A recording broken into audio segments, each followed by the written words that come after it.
जैसे सूरज की गर्मी से जलते हुए तन को मिल जाए तरुवर की छाया, ऐसा ही सुख मेरे मन को मिला है, मैं फिर से तुम्हें मिलने आया मेरे बच्चों।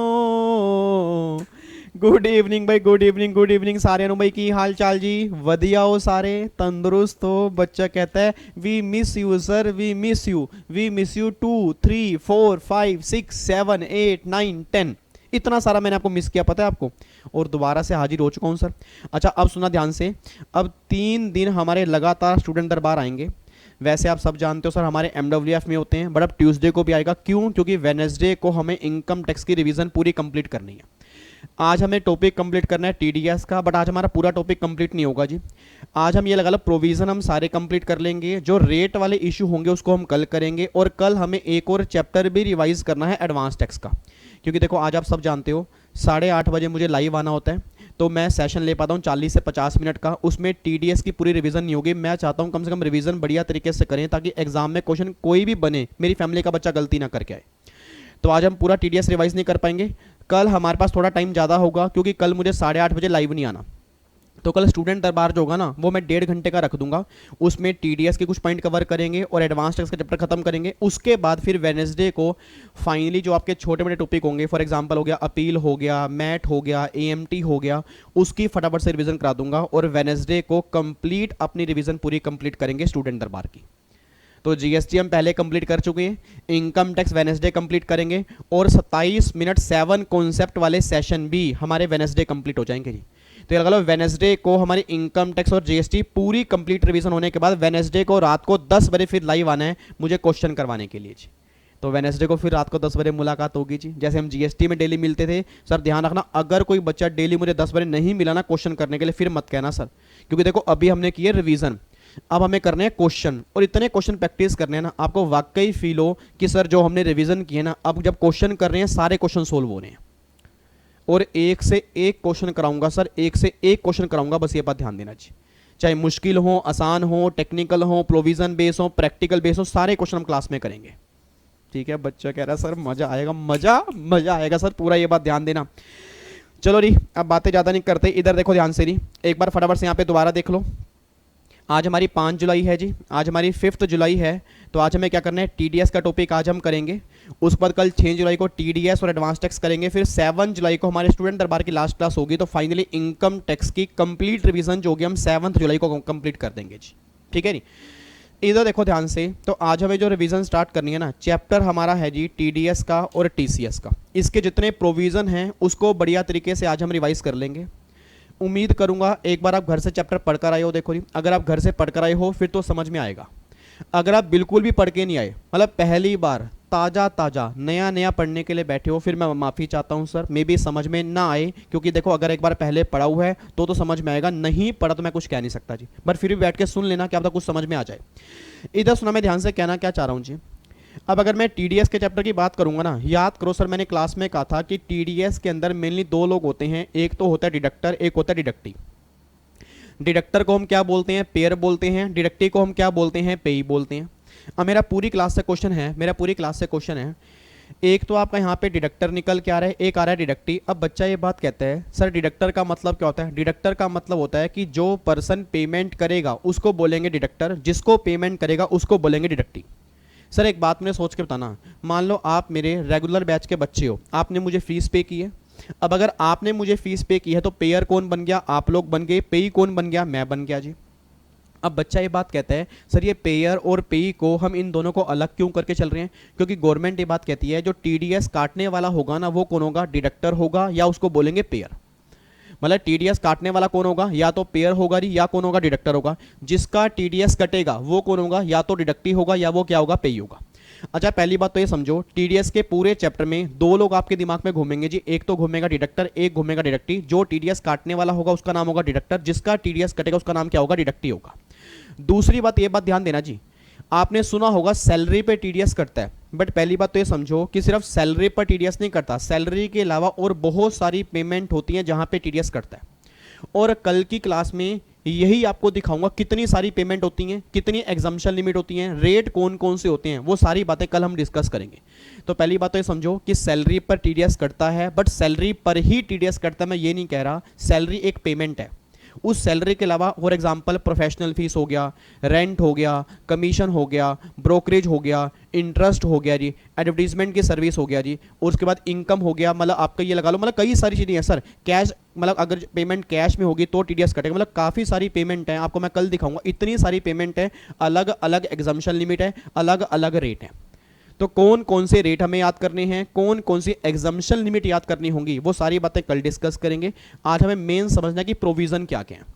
प्रोविजन का मतलब यह है कि जो टीडीएस काटने वाला होगा, जब वो टीडीएस काटेगा, जमा कब तक करवाएगा, रिटर्न फाइल कब करेगा, टीडीएस अगर टाइम पे जमा नहीं कराते तो क्या इंटरेस्ट लगेगा, टीडीएस अगर टाइम पे जमा नहीं कराते तो क्या पेनल्टी लगेगी जी। क्या ऐसा हो सकता है कि मान लो मेरा टीडीएस कटे ही ना, मतलब क्या प्रैक्टिकल लाइफ में ये पॉसिबल है। अगर मैं चाहता हूं कि मेरी पेमेंट पर वैसे टीडीएस कटता है, बट मैं चाहूं कि मेरा टीडीएस ना कटते, तो क्या कुछ ऐसा हो सकता है टीडीएस के लॉ में कि अगर मैं ये वाला फॉर्म फाइल कर दूं तो वो टीडीएस ना कटे। वो सारी बातें आज हम डिस्कस करेंगे, ठीक है जी। ये बात क्लियर है। स्टार्ट करें क्लास, पक्का पक्का। इधर सुना ध्यान से, मैं कहना क्या चाह रहा हूं एक बार अब यहां पे चेक करो जी। अब देखो दो लोग आपके सामने हैं जी, एक तो यहाँ पे डिडक्टर है, दूसरा आपके सामने डिडक्टी है। अब जितने प्रोविजन डिडक्टर के ऊपर एप्लीकेबल होंगे ना, वो सारे मैंने यहाँ पे लिखे हुए हैं, ये बुक आपके पास है जी। जितने प्रोविजन डिडक्टी के ऊपर एप्लीकेबल होंगे वो सारे मैंने यहाँ पे लिखे हुए हैं।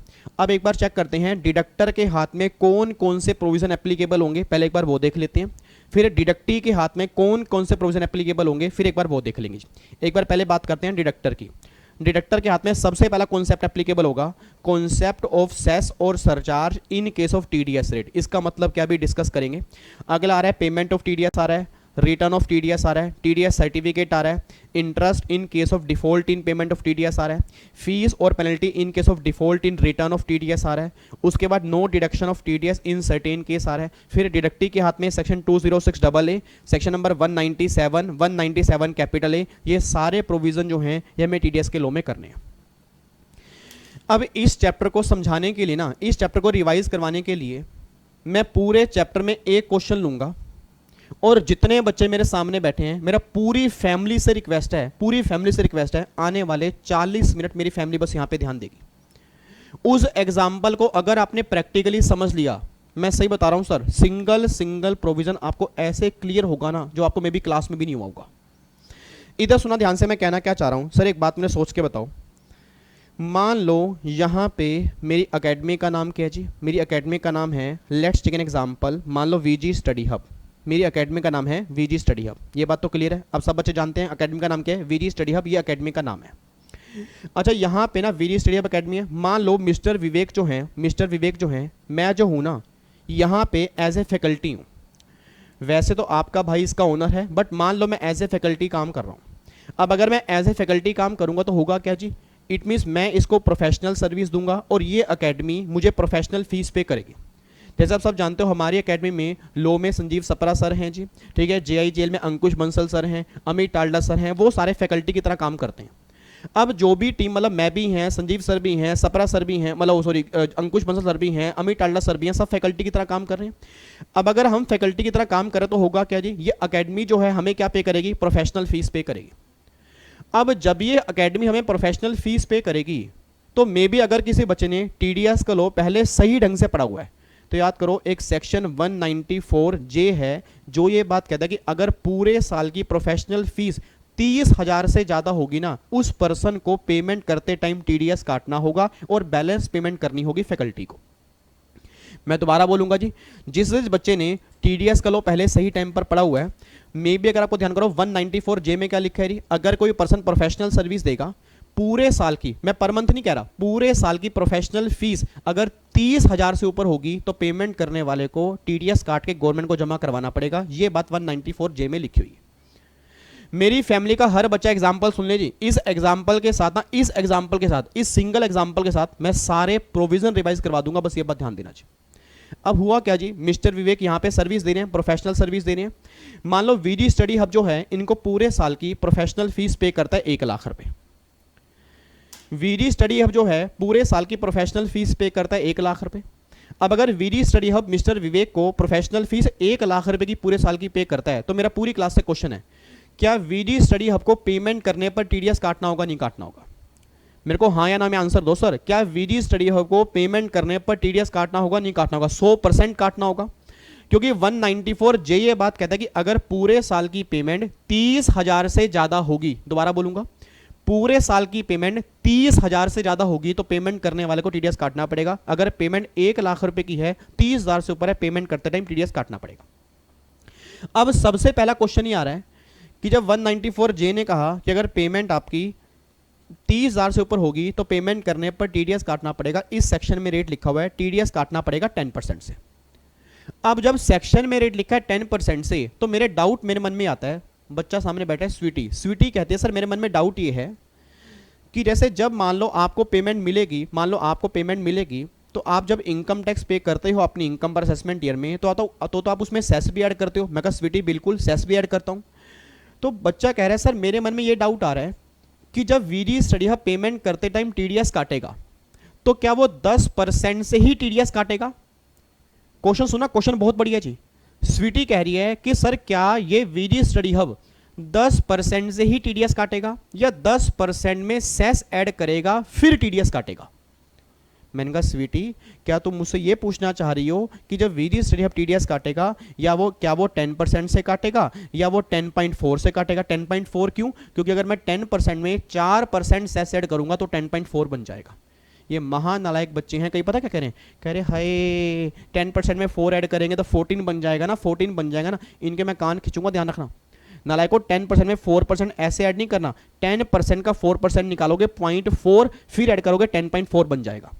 तो स्वीटी के मन में डाउट ये आ रहा है कि सर जब मुझे टीडीएस काटना पड़ेगा तो वो 10% से काटना पड़ेगा या 10.4 से काटना पड़ेगा? मैं कहा स्वीटी डाउट तो बहुत बढ़िया है, क्योंकि आपके एग्जाम में क्वेश्चन क्या बन सकता है? क्वेश्चन ये बन सकता है कि बताओ जी प्रोफेशनल फीस पे की 1,00,000 रुपए की, तो ये पर्सन जब टीडीएस काटेगा किस रेट से काटेगा? 10% से काटेगा, 10.4 से काटेगा, इस रेट से काटेगा, इससे काटेगा। जिसको यही नहीं पता कि क्या टीडीएस के रेट में सेस ऐड करने हैं या नहीं करने, वो आंसर क्या दे के आएगा? सर एग्जामिनर ये नहीं पूछ रहा कि जो उसका फाइनल टैक्स बनेगा उसमें सेस ऐड करना नहीं करना, वो तो सारे बच्चे जानते हैं फाइनल टैक्स में सेस ऐड करना ही होता है। मेरी फैमिली का हर बच्चा जानता है सर फाइनल टैक्स में सेस ऐड करना ही होता है। तो उनका क्वेश्चन ये नहीं है कि फाइनल टैक्स में सेस ऐड करना नहीं करना मेरे बच्चे, उसका क्वेश्चन ये है कि जब पेमेंट तुम करते हो उस पेमेंट करते टाइम जो टीडीएस करता है उस टीडीएस के रेट में सेस ऐड होता है नहीं होता। ठीक है, तो देखो पहला कॉन्सेप्ट मेरा वही है जी, अगर आपने ध्यान से पढ़ा हो, पहला कॉन्सेप्ट मेरा वही है कि भैया टीडीएस के रेट में सेस ऐड करना है या नहीं करना। अब सुना ध्यान से मैं कहना क्या चाह रहा हूं।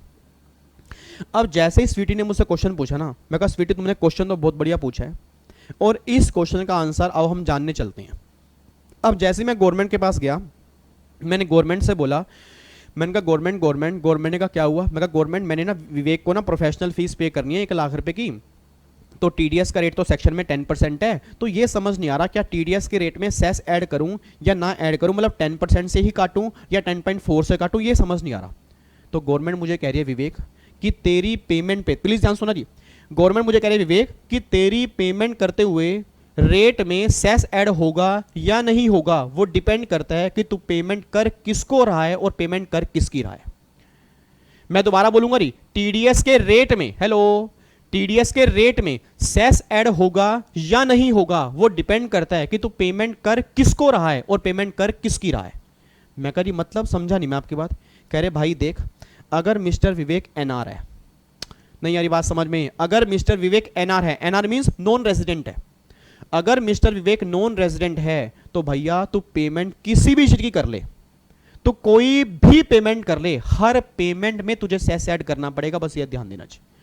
अच्छा, मतलब आप यो कहना चाह रहे हो सर कि अगर मान लो पेमेंट करनी है डिडक्टी को, अगर वो डिडक्टी एनआर है तो पेमेंट चाहे कोई भी करूं, क्या हर केस में टीडीएस के रेट में सेस ऐड करना होगा कि? मैं कहा हाँ बिल्कुल करना होगा मेरे बच्चे, बट हाँ अगर पेमेंट कर रहे हो रेजिडेंट को और पेमेंट कर रहे हो सैलरी की, फिर तो सेस ऐड करना पड़ेगा। अगर अदर देन सैलरी पे कर रहे हो फिर टीडीएस के रेट में तुम्हें सेस ऐड नहीं करना।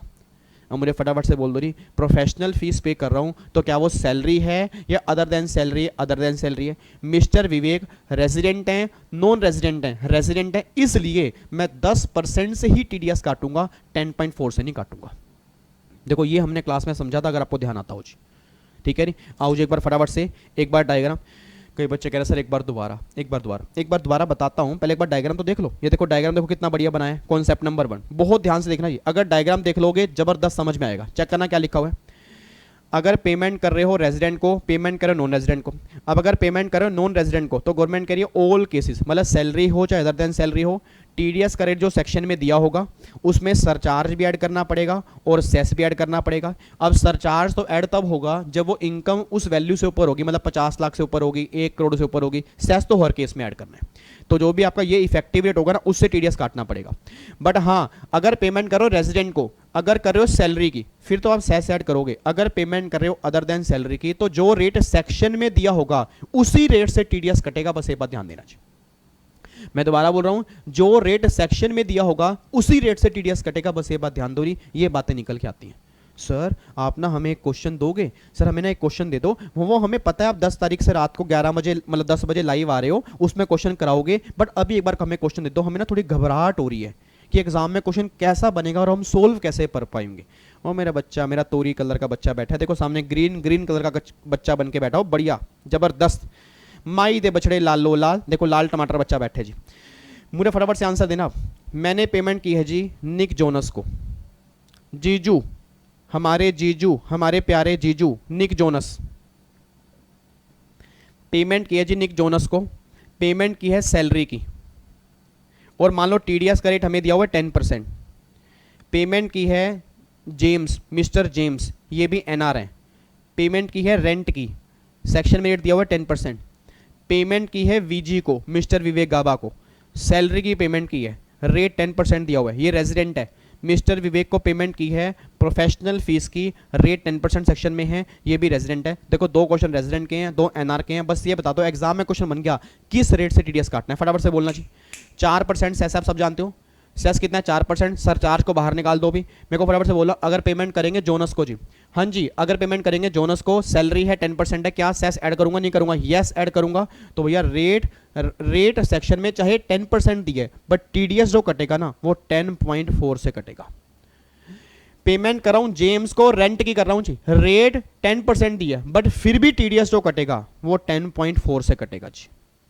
मिस्टर वीजी है जी, मिस्टर वीजी है, रेजिडेंट है, पेमेंट कर रहा हूं सैलरी की, तो सैलरी वाले केस में सेस ऐड होगा तो टीडीएस कटेगा 10.4 से कटेगा मेरे बच्चे। और अगर मैं बात करूंगा प्रोफेशनल फीस की तो टीडीएस 10% से ही कटेगा।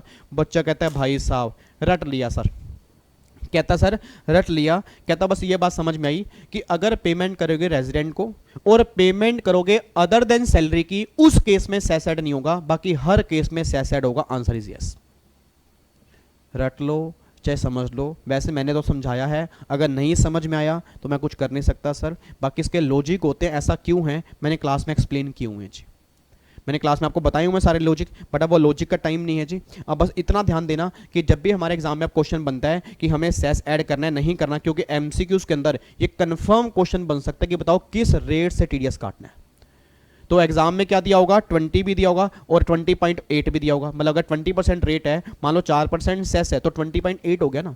तो बच्चा ना वहाँ कंफ्यूज ना हो जाए कि मुझे 20 लिख के आना है या 20.8 लिख के आना है। तो बस ये देख लेना कि पेमेंट कर किसको रहे हो और पेमेंट कर किसकी रहे हो। अगर पेमेंट कर रहे हो एनआर की, फिर तो हर केस में सेस जोड़ने के बाद जो आंसर बनेगा वो दे के आओगे।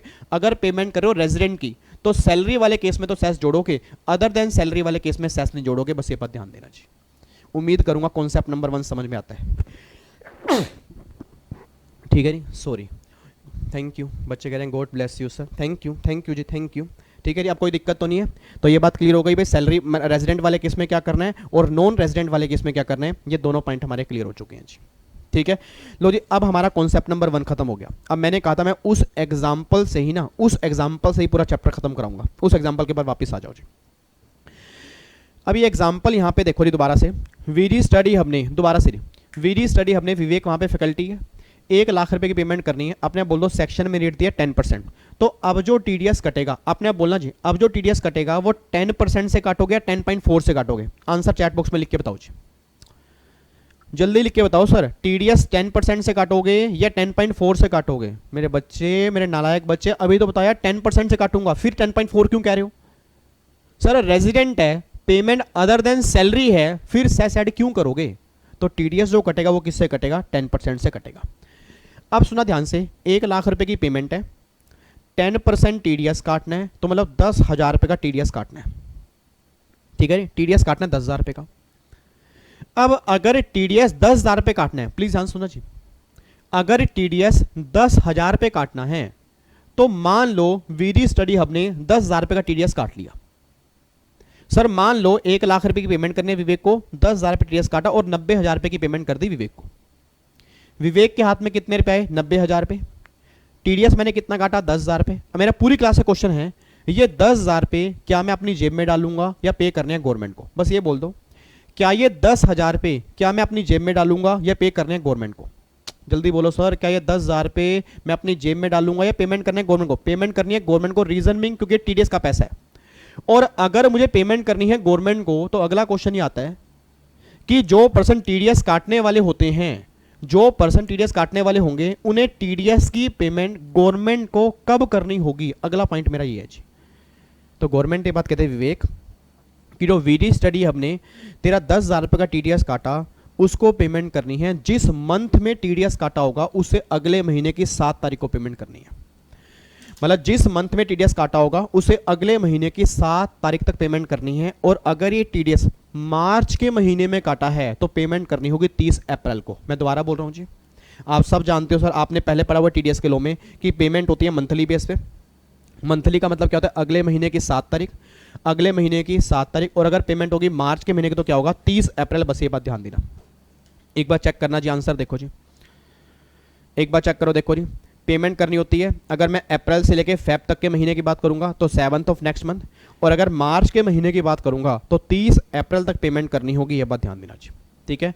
तो मार्च के महीने की पेमेंट करेंगे 30 अप्रैल में, और अप्रैल से लेकर फेब तक की होगी तो अगले महीने की 7 तारीख को हमें यहाँ पे पेमेंट करनी होगी। ये तो हो गया पेमेंट। अच्छा अब सुना ध्यान से, ये पॉइंट तो क्लियर हो गया, ये पॉइंट तो क्लियर हो गया। अब अगला पॉइंट ये निकल के आ रहा है कि मान लो मैंने टीडीएस काटा और टीडीएस काट के ना मैंने पेमेंट कर दी अगले महीने की 7 तारीख को।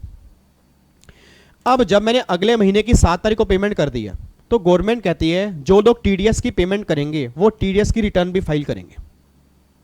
और ऐसा गवर्नमेंट क्यों करवा रही है, सोच के बोला जी। अगर मैंने पेमेंट कर दी, मैंने रिटर्न फाइल नहीं की, अगर मैंने पेमेंट कर दी रिटर्न फाइल नहीं की, तो गवर्नमेंट कहती है कंप्लीट डिटेल हमारे पास आई नहीं, और हमें कंप्लीट डिटेल चाहिए कि तूने टीडीएस कैलकुलेट कैसे किया, किस तरह से कैलकुलेट किया, कितना अमाउंट तूने कैलकुलेट किया, वो सारी डिटेल हमें फाइल करेगा। बट वो बात अलग है, मंथली बेस पे नहीं, क्वार्टरली बेस पे। मतलब पेमेंट करनी है मंथली, रिटर्न फाइल करनी है क्वार्टरली। मैं दोबारा बोलूंगा, टीडीएस की पेमेंट करनी है मंथली, रिटर्न फाइल करनी है क्वार्टरली। और क्वार्टरली का मतलब क्या होता है, अप्रैल मई जून, अप्रैल मई जून। इसकी कब जाती है, याद करो क्लास के अंदर मैंने आपको बताया था 31 जुलाई, जुलाई अगस्त सितंबर, 31 अक्टूबर, अक्टूबर नवंबर दिसंबर, 31 जनवरी, और जन फेब मार्च की 30 अप्रैल। नहीं सर, 30 अप्रैल तो आप सब जानते हो मार्च के महीने की पेमेंट की लास्ट डेट होती है। सर 30 अप्रैल तो मार्च के महीने की पेमेंट की लास्ट डेट होती है। तो अगर मैं बात करता हूं जन फेब मार्च की तो 30 अप्रैल इन 31 मई।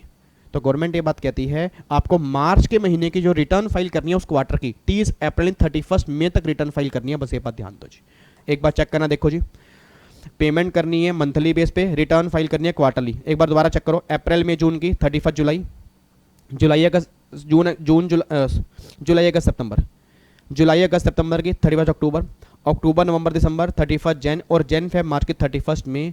बिल्कुल सही कह रहे हो। कई बच्चे कह रहे हैं सर आपने अमेंडमेंट क्लास में कहा था कि जो लास्ट के 2 क्वार्टर हैं उनकी ड्यू डेट अब चेंज हो चुकी है। आंसर इज यस, जो लास्ट के 2 क्वार्टर हैं उनकी ड्यू डेट अब चेंज हो चुकी है। वैसे एक्ट में चेंज नहीं हुई बट इस बार के लिए चेंज हो चुकी है। मैं आपको दिखाता हूं जी, जिन जिन बच्चों ने अमेंडमेंट क्लास अटेंड की हैं उन सब बच्चों को पता होगा। अगर अटेंड ही नहीं की तो फिर माशाअल्लाह सर, फिर तो पेपर आने वाले, अमेंडमेंट क्लास अटेंड नहीं की तो मैं बताऊं क्या करूं मैं। इधर देखो ध्यान से, मैं आपको दिखाता हूं जी, कहाँ पे है ये, तो टीडीएस के रेट हैं, टीडीएस के रेट हैं, एक मिनट रुको, ये देखो जी, ये देखो जी क्या कह रहे हैं, the due date of furnishing of TDS और TCS return for the quarter ending 30 June and 30 September, sorry quarter 1 and 2 की डेट एक्सटेंड हुई है, क्वार्टर 1 एंड 2 की एक्सटेंड हुई है, क्वार्टर 3 एंड 4 की सेम है। फाइनेंशियल ईयर 2021 शेल बी 31 मार्च 21। तो सिंपल सी बात ध्यान देना जी, क्वार्टर 1 मतलब अप्रैल में जून की 31 जुलाई थी, उसके 31 मार्च हो चुकी है। तो आपके एग्जाम में आपको नई ड्यू डेट लिखनी है। मैं दोबारा बोल रहा हूँ, आपके एग्जाम में आपको नई ड्यू डेट लिखनी है। आपके एग्जाम के लिए नई ड्यू डेट एप्लीकेबल है, बट हर क्वार्टर की नहीं, क्वार्टर 1 एंड क्वार्टर 2। जैसे क्वार्टर 1 अप्रैल में जून, 31 जुलाई, अब 31 मार्च। फिर आगे जुलाई अगस्त सितंबर, 31 अक्टूबर थी, अब 31 मार्च। फिर अक्टूबर नवंबर दिसंबर की 31 जनवरी है, 31 जनवरी ही रहेगी, उसकी 31 मार्च नहीं है। और हाँ, जन फेब मार्च की 31 मई है, उसकी 31 मई रहेगी। तो क्वार्टर 3 एंड क्वार्टर 4 की सेम डेट रहेगी। क्वार्टर 1 एंड क्वार्टर 2 की उसकी डेट चेंज हो चुकी है, वो 31 मार्च हो चुकी है जी। मेरी बातें समझ में आती हैं? और मैं दोबारा कह रहा हूँ जी, आप चाहे मेरे से पैर पकड़वा लो अपने, ठीक है, बट अमेंडमेंट क्लास देख लेना सर। सिर्फ 12 अमेंडमेंट क्लास है, नहीं देखोगे बहुत बड़ा नुकसान आपका सर, क्योंकि भर भर के अमेंडमेंट आई है। मैं नहीं चाहता कि आप बिना बात के मजाक करो। नहीं, आप ये मत सोचो सर रिवीजन क्लास में समझ में आ जाएंगे। सही बता रहा हूँ, नहीं समझ में आएंगे। मैं खुद कह रहा हूँ नहीं समझ में आएंगे, क्योंकि जो मैंने अमेंडमेंट क्लास में डिटेल में समझाया है, रिवीजन क्लास में समझो सर रिवीजन हो रही है ये। नो, कोई बार जब ये कहता है ना कि सर समझ में नहीं आ रहा, तो मैं समझाने नहीं आया सर, मैं रिवाइज करवाने के लिए आया हूं।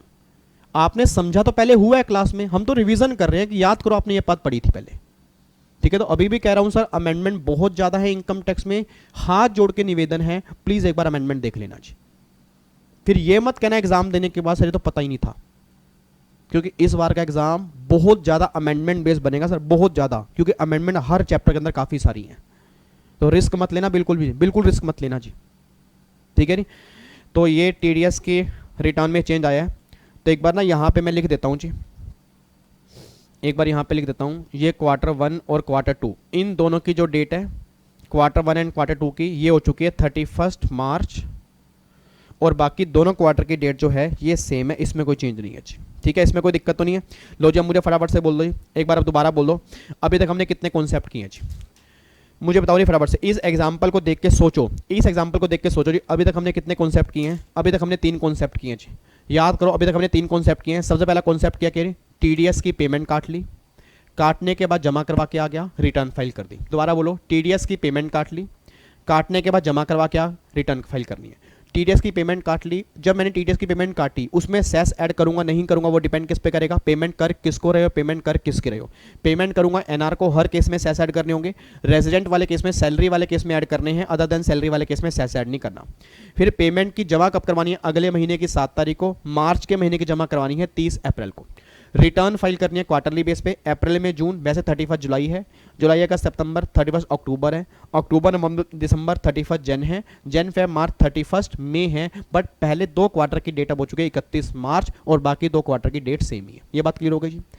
अब सुना, मैं ध्यान से कहना क्या चाह रहा हूँ जी, ये 3 कॉन्सेप्ट हमारे हो चुके हैं। अब 3 कॉन्सेप्ट कंप्लीट करने के बाद ना याद करो जी, जो बच्चे मेरे फैमिली के होंगे, जो बच्चे रेगुलर बैच वाले होंगे, कहीं से भी पढ़े होंगे, या अगर सेल्फ स्टडी भी की है, आपने शायद एक बात सुनी होगी कि लोगों को ना टीडीएस का रिफंड मिलता है।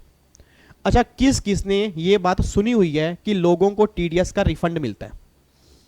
मुझे चैट बॉक्स में बताओ जी, किस किस बच्चे ने। और अगर आप बोल दोगे ना नहीं सुना, तो ये लगा लो आप खुद ही झूठ बोल रहे हो, क्योंकि टीडीएस का चैप्टर पहले क्लास में पढ़ चुके हो। और अगर क्लास में पढ़ चुके हो, मैं 100% लिख के देने को तैयार हूं सर, आपको क्लास में पढ़ाया गया होगा। और इस बच्चे ने पढ़ा ही नहीं है, तो फिर तो सर मैं क्या कर सकता हूं? एक बार फिर भी बताओ, चलो फिर भी बताओ, जिन बच्चों ने ये सुना है कभी कि लोगों को टीडीएस का रिफंड मिलता है। अब तो सारे बच्चे लिखेंगे ही लिखेंगे। बच्चे कह रहे सर अब तो लिखना ही पड़ेगा, अब तो आपने ऐसी बात बोल दी है, अब हम नहीं, अगर वैसे हमने सुना नहीं है बट अब लिखना पड़ेगा। चलो इधर सुना ध्यान से, मैं आपको दिखाता हूँ आज प्रैक्टिकली। वैसे है हमारी रिवीजन क्लास ही, बट फिर भी मैं 2 मिनट लगा के दिखा देता हूँ कि देखो रिफंड कैसे मिलता है। एक बात मैंने सोच के बताना, एक बात मैंने सोच के बताना। इसी एग्जाम्पल को देखो जी, इसी एग्जाम्पल को देखो, एक बात मैं सोच के, इसी एग्जाम्पल को देख के ना एक बात मुझे बताओ जी, वीजी स्टडी हब ने विवेक को प्रोफेशनल फीस कितनी पे की है? 1 लाख रुपए की। और 10,000 रुपए का टीडीएस काट के, 10,000 रुपए टीडीएस काट के ये गवर्नमेंट को जमा करवा दिया। कोई दिक्कत तो नहीं है? मेरा पूरी क्लास से क्वेश्चन है, मिस्टर विवेक की इसके अलावा ना कोई दूसरी इनकम नहीं है। सर आंसर सोच समझ के देना, मिस्टर विवेक की इस 1 लाख के अलावा कोई दूसरी इनकम नहीं है। अब अगर विवेक की 1 लाख के अलावा कोई दूसरी इनकम नहीं है, तो मेरा क्वेश्चन ये है, जब विवेक असेसमेंट ईयर में टैक्स पेमेंट की बात करेगा, तो इस पे टैक्स पता कितना बनेगा, नील बनेगा। क्यों? क्योंकि 2.5 लाख इनकम तक टैक्स है ही नहीं सर। 2.5 लाख तक तो वैसे एग्जम्प्ट है और इनकम सिर्फ 1 लाख रुपए है। अब जब मैंने कहा कि 2.5 लाख इनकम वैसे एग्जम्प्ट है, इनकम मेरी 1 लाख रुपए है, तो इनकम पे टैक्स बना नील। बट 10,000 रुपए मैं ऑलरेडी पहले ही पे कर चुका हूं इस 1 लाख पे। अब जैसे ही मैंने देखा कि 2.5 लाख पे एग्जम्प्ट है, टैक्स बनेगा नील, और मैं ऑलरेडी 10,000 रुपए की पेमेंट कर चुका हूं, मेरे दिल में एकदम दर्द हुआ। मैंने कहा उई उई उई उई उई। बच्चे ने कहा सर क्या हुआ क्या हुआ? मैं कहा ये दर्द हो रहा है, मेरे को दर्द हो रहा है। कह रहे क्यों दर्द हो रहा है? मैं कहा मेरा नॉर्मल टैक्स बनता नहीं है, टीडीएस मेरा कट गया। सर क्या प्रैक्टिकल लाइफ में ऐसे केस होते होंगे, नहीं होते होंगे? यस, ऐसे केस होते हैं सर। क्योंकि भाई साहब वीडी स्टडी हब कहेगा जी मैं टीडीएस काटूंगा काटूंगा, क्योंकि मेरे सेक्शन में लिखा है पेमेंट 30,000 से ऊपर होगी तो टीडीएस काटना पड़ेगा। तो मुझे टीडीएस काटना है। वो कह रहा है कि मेरा फाइनल टैक्स नहीं बनता, टैक्स बन रहा है 0। तो मैंने कहा वो मुझे नहीं पता, तुझे अगर दिक्कत है तो रिफंड क्लेम कर ले। तो प्रैक्टिकल लाइफ में अगर आपने कभी सुना है कि जो लोग टीडीएस का रिफंड क्लेम करते हैं, वो ऐसे ही क्लेम करते हैं जिन लोगों का फाइनल टैक्स नहीं बन रहा होता या कम बन रहा होता है, बट उनका टीडीएस पहले ही कट जाता है तो बाद में रिफंड क्लेम करते हैं। अब सुना ध्यान से, कहना क्या चाह रहा हूं जी। वीडी स्टडी हब ने मान लो मुझे 1 लाख रुपए की पेमेंट की है, तो पेमेंट मेरे को की, इसमें 10,000 रुपए का टीडीएस काट लिया, 90,000 रुपए मेरे पास हाथ में आ गए। तो जब असेसमेंट ईयर की बात आई, रिटर्न फाइल करनी नहीं क्योंकि इनकम 2.5 लाख तक एग्जम्प्ट है। बट पंगा ये आ रहा है कि 10,000 रुपये टीडीएस कट गया। अब जब 10,000 रुपये टीडीएस कट गया तो मुझे रिटर्न फाइल करनी पड़ेगी, क्योंकि अगर मुझे टीडीएस का रिफंड चाहिए तो बिना रिटर्न फाइल किए मुझे रिफंड नहीं मिलेगा। जब मैंने रिटर्न फाइल की, मैंने कहा जी मेरा टैक्स बनता है 0, 10,000 रुपये टीडीएस कट चुका है, मुझे 10,000 रुपये का रिफंड चाहिए। अब जैसे ही गवर्नमेंट के पास रिटर्न गई ना, गवर्नमेंट ने कहा भाई ये रिटर्न किसकी है? तो गवर्नमेंट के असिस्टेंट ने कहा ये रिटर्न ना उस विवेक की है। कह रहे विवेक को बुलाओ। विवेक को बुलाया गया, मतलब मुझे बुलाया गया। कह रहे हाँ भाई ये क्या है? मैं कहा ये क्या है, मतलब क्या है ये? कह रहे वही तो पूछ रहे हैं ये क्या है। मैं कहा वही तो मैं कह रहा हूँ ये क्या है। कह रहे नालायक यही पूछ रहे हैं ये क्या है। मैं कहा ये क्या है सर, 10,000 रुपये रिफंड दो मुझे। कह रहे रिफंड दो, क्यों दो भाई रिफंड? मैं कहा भाई साहब क्या हो गया आपको, 1 लाख रुपए की इनकम है, 2.5 लाख तक एग्जम्प्ट होती है, 10,000 रुपये टीडीएस कट चुका है, मुझे रिफंड चाहिए। कह रहे प्रूफ दिखा तेरा टीडीएस कटा था। कह रहे हमें ना प्रूफ दिखा, हमें प्रूफ दिखा तेरा टीडीएस कटा था। मैं कहा प्रूफ दिखा मतलब? मैं आपको छाती चीर के दिखाऊं मेरा टीडीएस कटा था? भाई साहब टीडीएस मेरा कटा था, वीडी स्टडी ने पेमेंट किया, 10,000 रुपये टीडीएस मेरा काट लिया, आप कह रहे हो प्रूफ दिखाओ। कह रहे हमें नहीं पता जी, हमें प्रूफ दिखा तेरा टीडीएस कटा था। अब सोच के बताना सर, अगर डिडक्टी के पास, अगर विवेक के पास जिसका टीडीएस कटा है उसके पास अगर प्रूफ ही नहीं होगा तो प्रैक्टिकल लाइफ में कितनी दिक्कत आ जाएगी। और इसी प्रूफ को हम बोलते हैं टीडीएस सर्टिफिकेट। मैं दोबारा बोल रहा हूं जी, इसी प्रूफ को हम बोलते हैं टीडीएस सर्टिफिकेट। तो एक बार चेक करो जी। अब टीडीएस सर्टिफिकेट का मतलब ये होता है कि डिडक्टर, गवर्नमेंट कह रही है डिडक्टर, देखो इधर देखो, डिडक्टर जो टीडीएस काटेगा, डिडक्टी को टीडीएस सर्टिफिकेट जरूर इशू करेगा, ताकि अगर डिडक्टी को फ्यूचर में रिफंड लेने में कोई दिक्कत आती है तो वो टीडीएस सर्टिफिकेट दिखा के, प्रूफ दिखा के रिफंड क्लेम कर ले। इसलिए गवर्नमेंट ने कॉन्सेप्ट लेके आई है। एक बार आप चेक करना जी। डिडक्टी को टीडीएस सर्टिफिकेट इशू करेगा जी। अगर पेमेंट हो रही है सैलरी की तो फॉर्म नंबर 16 है, ये फॉर्म नंबर याद करने हैं जी आपको, आपके एग्जाम में क्वेश्चन बनता है जी। अगर पेमेंट कर रहे हैं सैलरी की तो दोबारा बोलो फॉर्म नंबर कह रही, फॉर्म नंबर 16। अगर पेमेंट अदर देन सैलरी की तो फॉर्म नंबर 16A है। सैलरी वाला एनुअली इशू करते हैं और ये 16A जो है वो इशू करते हैं क्वार्टरली, वो इशू करते हैं क्वार्टरली, ठीक है नी। और इसको इशू करने की ड्यू डेट होती है जब साल हमारा खत्म होगा। साल खत्म होने के 15 जून तक, मतलब 31 मई, याद करो जी, मार्च के महीने की रिटर्न जाती है 31 मई, तो उसके 15 दिन के अंदर अंदर ये सर्टिफिकेट इशू करना होता है। और ऐसे ही जो क्वार्टरली इशू करते हैं, क्वार्टरली का मतलब जो रिटर्न फाइल करने की क्वार्टरली डेट होती है, जो क्वार्टरली डेट रिटर्न फाइल करने की होगी उसके विद इन 15 डेज ये सर्टिफिकेट इशू होगा जी, ठीक है। तो सिंपल सी बात ध्यान देना जी, इतनी बात ध्यान दे रहे हो, टीडीएस सर्टिफिकेट कब इशू होता है? जो रिटर्न फाइल करने की ड्यू डेट होती है उसके 15 दिन के अंदर अंदर ये सर्टिफिकेट इशू करना होता है जी। और अगर सर्टिफिकेट इशू नहीं करते तो 100 रुपये पर डे की पेनल्टी का भुगतान भी करना है, ये बात ध्यान देना जी।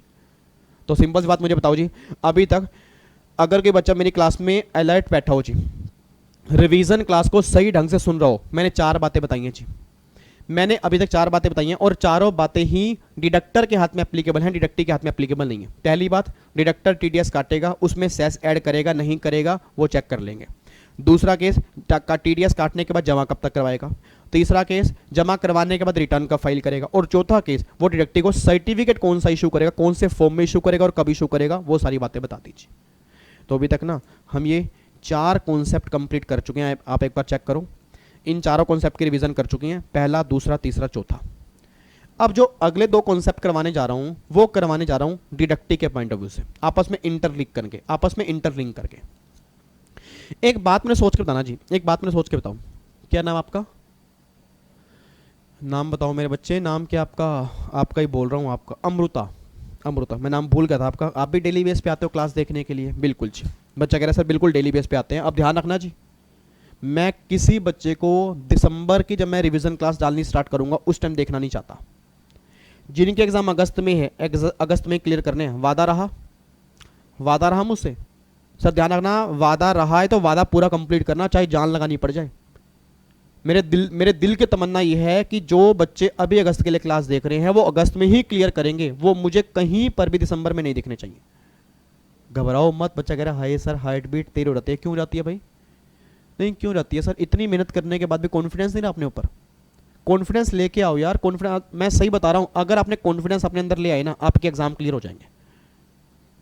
तो घबराओ मत, कहो सर कमिटमेंट है, हम दिसंबर में दिखेंगे नहीं आपको। हम दिखेंगे तो फिर या तो प्रोफेशनल में दिखेंगे या फिर एग्जीक्यूटिव के मॉड्यूल 2, मतलब जो भी ग्रुप दे रहे हो उससे अगले ग्रुप में आपको दिखेंगे। इस तरह कॉन्फिडेंस लेके आओ अपने अंदर, ठीक है? इधर सुनो, ध्यान से कहना क्या चाह रहा हूं जी। अगला पॉइंट सुनो। अमृता का क्वेश्चन ये है, अमृता कह रही है सर जैसे आपने कहा कि वीडी स्टडी हब ना विवेक को 1 लाख रुपए की पेमेंट कर रहा है। मैं कहा ठीक है। कहती सर वैसे तो वीडी स्टडी हब को टीडीएस काटना पड़ेगा क्योंकि 30,000 रुपए से ऊपर की पेमेंट है। 194J कहता है अगर 30,000 से ऊपर की होगी 10% टीडीएस काटना पड़ेगा। मैं कहा बिल्कुल सही बात है। कहती सर ये समझ नहीं आ रहा कि जो वीडी स्टडी हमने टीडीएस काटा, उस टीडीएस काटने का फायदा क्या हुआ। अमृता का क्वेश्चन सुना, क्वेश्चन बहुत बढ़िया। अमृता का कह रही है सर जो 10,000 रुपए का टीडीएस काटा, उस 10,000 रुपए के टीडीएस काटने का फायदा ही क्या हुआ। मैं कहा क्यों? कहती उसने बाद में रिफंड क्लेम कर लिया। भाई उसका एक्चुअल टैक्स तो बना नहीं, और जब एक्चुअल टैक्स नहीं बना तो जो टीडीएस कटा वो रिफंड क्लेम कर लिया, तो फायदा क्या हुआ। मैं कहा फायदा ये हुआ ना, टीडीएस कटता है प्रीवियस ईयर में। अमृता और अमृता के साथ मेरे सारे बच्चे ये बात ध्यान दें, टीडीएस कटता है प्रीवियस ईयर में और फाइनल टैक्स पे करते हो असेसमेंट ईयर में। तो इतने टाइम तो गवर्नमेंट के पास पैसा था ना, तो गवर्नमेंट ने क्या किया होगा, कहीं इन्वेस्ट कर दिया होगा। कहते सर मान लिया, आपकी बात मान ली, बट क्या आपको नहीं लगता ये बिना बात के विवेक पे हार्डशिप हो रही है। कहती है हाँ सर ये बात समझ में आती है कि अगर उसकी इनकम 2.5 लाख से ऊपर हो, उसका टैक्स बनता हो, फिर टीडीएस काटा, फिर मतलब रिटर्न फाइल की बात समझ में आ रही है। बट जिस पर्सन का एक्चुअल टैक्स ही नहीं बनता, उसका फाइनल टैक्स बनता ही नहीं है, फिर टीडीएस कट रहा है, तो बिना बात की वो रिटर्न फाइल करेगा, फिर वो रिफंड क्लेम करेगा, इतना लंबा प्रोसीजर होगा। कितना बढ़िया होता अगर ऐसे केसेस में टीडीएस ही ना कटता। क्वेश्चन बहुत बढ़िया है। अमृता कह रही है सर कितना बढ़िया होता कि ऐसे केसेस में टीडीएस कटता ही ना। मैं कहा अमृता कैसे केस में? कहते सर ऐसे केस में ना, मतलब लो बनाने वाले ये लिख दें कि जहां पे फाइनल टैक्स किसी डिडक्टी का नहीं आ रहा, फाइनल टैक्स किसी का नहीं आ रहा, मतलब उसकी इनकम एग्जाम्पशन लिमिट तक है, उसका फाइनल टैक्स नहीं बन रहा, बट टीडीएस के प्रोविजन की वजह से उसका टीडीएस कट रहा है, तो उसके पास ऑप्शन है कि वो ये फॉर्म फाइल कर दे, उसका टीडीएस नहीं कटेगा। तो जब टीडीएस नहीं कटेगा तो वैसे उसको रिटर्न फाइल करनी नहीं है, तो कोई प्रोसीजर मतलब प्रोसीजर बहुत छोटा हो जाएगा, उसको बाद में रिफंड क्लेम नहीं करना पड़ेगा। मैं कहा अमृता जो बात आपने बोली है वही बात अगले 2 सेक्शन में लिखी है, 197 और 197A। याद करो मेरे फैमिली के रेगुलर बैच वाले बच्चे, आपको मैंने कहा भी था अगर डिडक्टी को लगता है उसका टीडीएस नहीं कटना चाहिए। क्यों नहीं कटना चाहिए? उसकी इनकम एग्जाम्पशन लिमिट तक है, बट फिर भी जबरदस्ती उसका टीडीएस कट रहा है, तो वो 197A का ऑप्शन ले सकता है। और 197A है सेल्फ डिक्लेरेशन का, मतलब वो एक पेज पे अपनी खुद डिक्लेरेशन फाइल कर सकता है कि मेरी इनकम एग्जाम्पशन लिमिट तक है, बट डिडक्टर मेरा टीडीएस काट रहा है क्योंकि उसके सेक्शन में लिखा हुआ है, तो मैं डिडक्टर को डिक्लेरेशन दे रहा हूं, मैं खुद कह रहा हूं कि वो मेरा टीडीएस मत काटे। तो गवर्नमेंट कहती है अगर डिडक्टी ने ये डिक्लेरेशन अगर डिडक्टी को फाइल कर दी है तो उस केस में डिडक्टर की रिस्पॉन्सिबिलिटी है कि वो टीडीएस मत काटे। एक बच्चा कहता है सर अगर डिडक्टी झूठ बोल दे, भाई अगर मान लो डिडक्टिव झूठ बोल दे तो गवर्नमेंट कहती है कि अगर एक बार इस केस में कोई पकड़ा गया तो फिर सारी लाइबिलिटी हम डिडक्टिव से चार्ज करेंगे, विद इंटरेस्ट चार्ज करेंगे, विद पेनल्टी चार्ज करेंगे। तो ये बात ध्यान देना। 197A सेल्फ डिक्लेरेशन आपने कभी सुना हो प्रैक्टिकली? हम फॉर्म फाइल करते हैं 15G और 15H। 15G होता है नॉर्मल वाले केस में, 15H होता है सीनियर सिटीजन वाले केस में।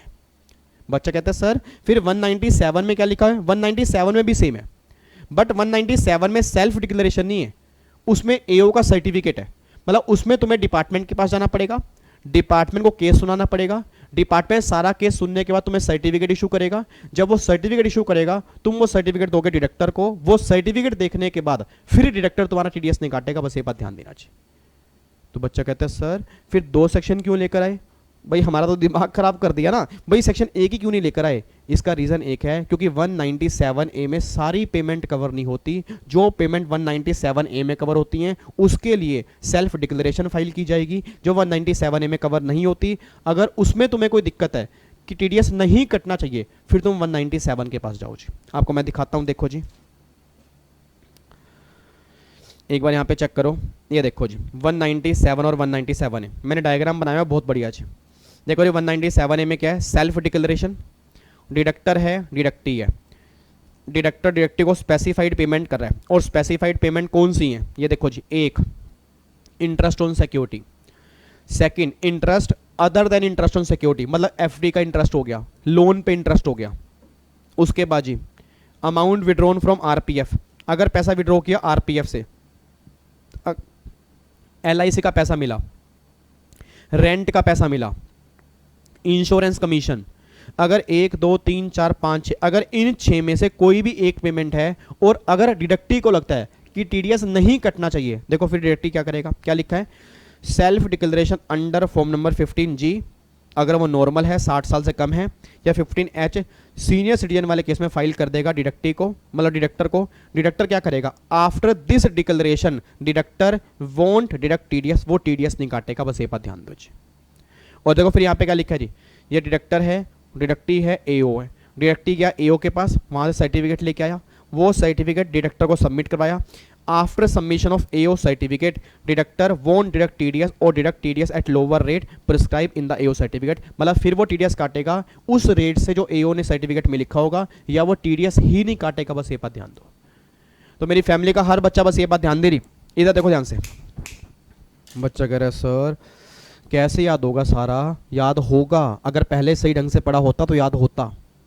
ये तो आपके चेहरे पे तोते उड़े पड़े ऐसे, ऐसे कई बच्चे ऐसे पकड़ के, हे भगवान जी वास्ता है तुम्हें हमारे प्यार का, भगवान जी यहाँ से क्वेश्चन मत दे देना। भगवान जी कह रहे बेटे क्वेश्चन तो दूंगा पक्का, भगवान जी कह रहे बेटे क्वेश्चन तो दूंगा पक्का, करना पड़ेगा। क्वेश्चन तो हर चैप्टर में से बनेगा जी। ये भगवान जी को सिफारिश लगाना बंद कर दो, क्वेश्चन हर चैप्टर में से बनेगा। सर अभी तो मैं बहुत आराम चल रहा हूँ, आप एक बार ना पिछली बार 19 घंटे वाली रिवीजन क्लास एक बार देख लेना, मैंने 15-15 20-20 मिनट में रिवीजन करवा रखी है इनकी। अभी तो फिर भी टीडीएस पे 2 क्लास लगा रहा हूँ रिवीजन की, किस लिए? ताकि पता नहीं आपने कब पढ़ा हुआ है। और अगर फिर भी समझ में नहीं आ रहा, एक बार वीडियो खत्म होगी दोबारा पीछे करके सुन लेना जी, बट वो आपने काम करना नहीं, आप देखते बस एक बार हो। तो सर मैं इसलिए कह रहा हूं क्योंकि ये पॉइंट ऐसे हैं, ये थोड़े टेक्निकल ही हैं। अगर आपने पहले डिटेल में पढ़े हैं तब जाके समझ में आते हैं, अगर पहले पढ़े ही नहीं है तो फिर तो राम सहारे है जी बिल्कुल। तो फिर तो मेरा बताया ना बताया एक बराबर है।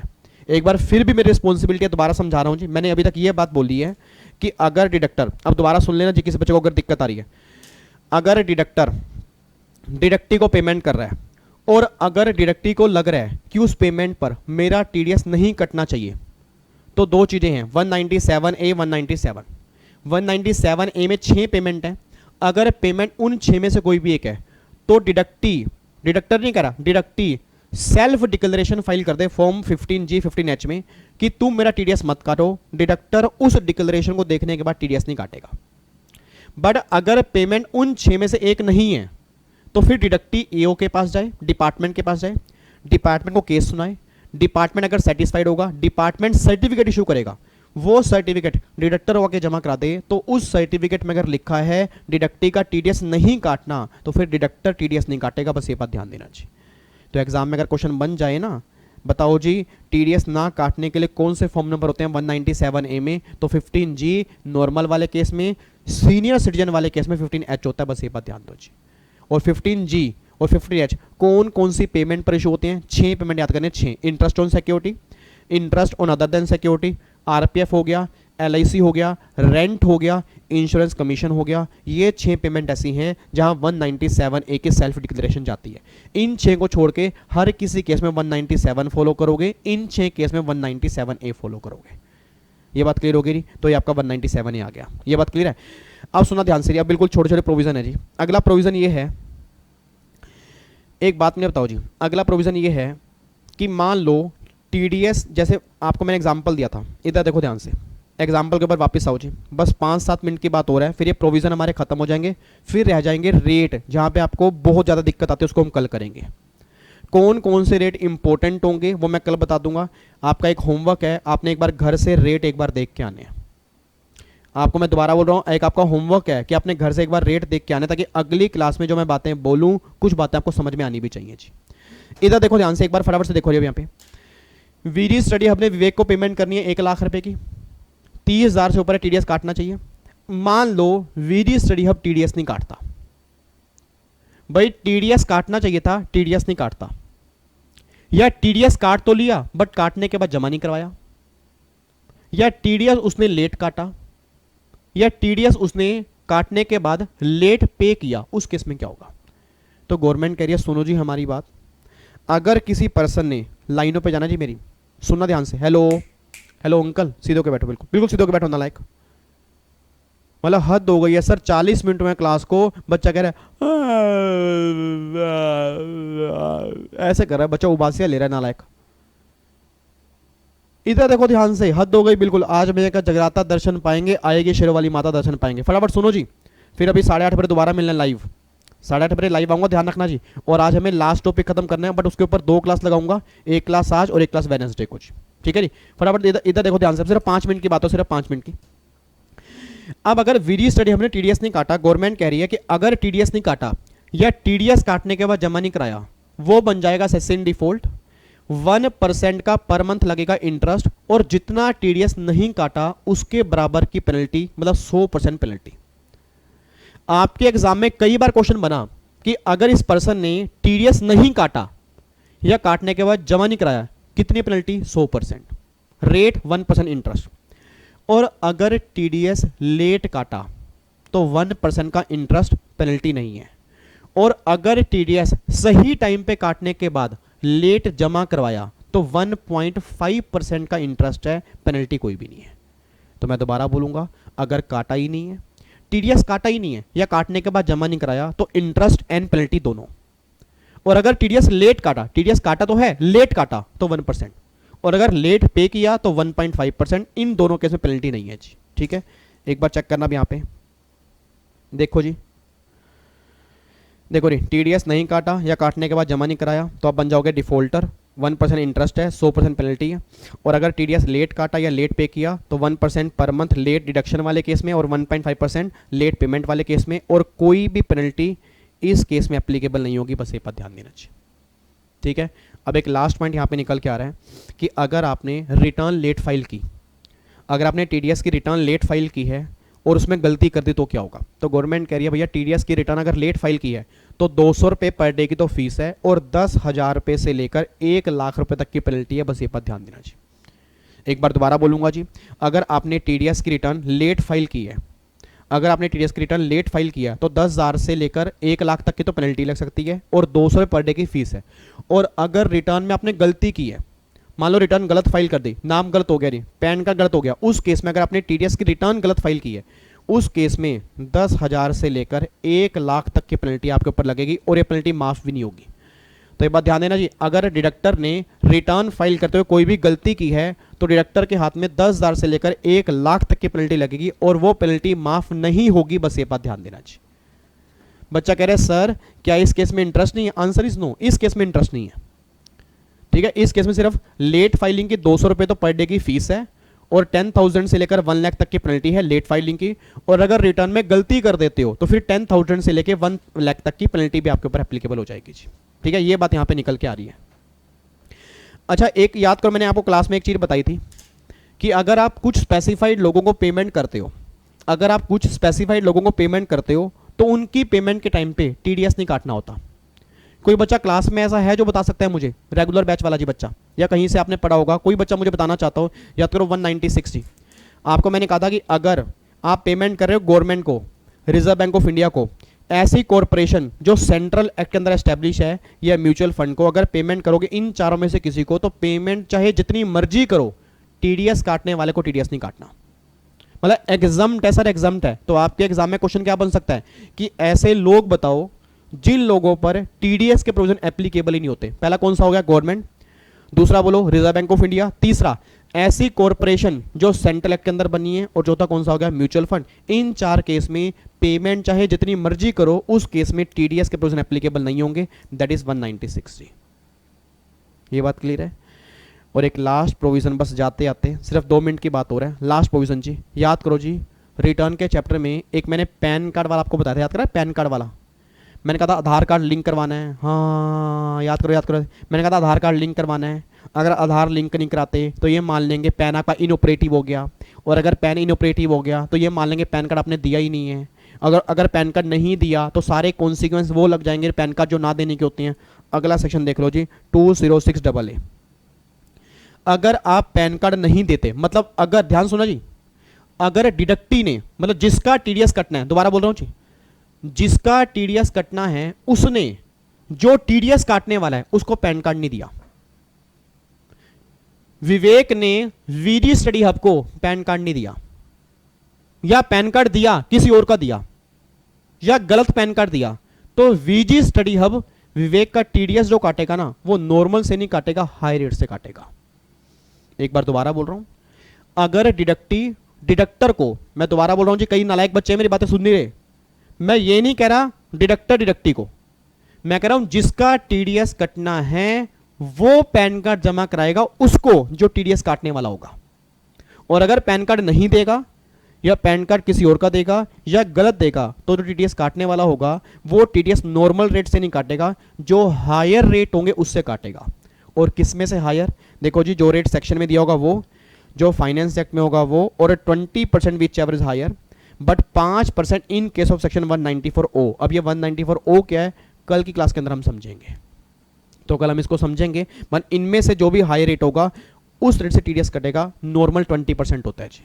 तो कई बार ना अगर एग्जाम में दिया हो कि बताओ ये हाई रेट क्या बनेगा, आप क्या बोलोगे? नॉर्मल 20%। हाँ, बैटिंग, गैम्बलिंग, लॉटरी वाले केस में 30% होता है, बाकी नॉर्मल केस में 20% ही होता है जी। ठीक है, अब मैं आपको दिखाता हूँ। देखो 2 मिनट सीधा बैठ जाओ, बिल्कुल बिल्कुल 2 मिनट सीधे बैठो रही, इधर देखो ध्यान से, फटाफट से बिल्कुल सीधे होके बैठो रही। टीडीएस में 2 लोग होंगे, डिडक्टर, डिडक्टी। पहला बात, सेस ऐड करेंगे नहीं करेंगे डिपेंड करेगा पेमेंट कर किसको रहे हो, पेमेंट कर किसके रहे हो। पेमेंट कब करनी है? अगले महीने की 7 तारीख को, और मार्च के महीने की 30 अप्रैल को। रिटर्न फाइल करनी है क्वार्टरली, और मार्च के महीने के 31 मई को।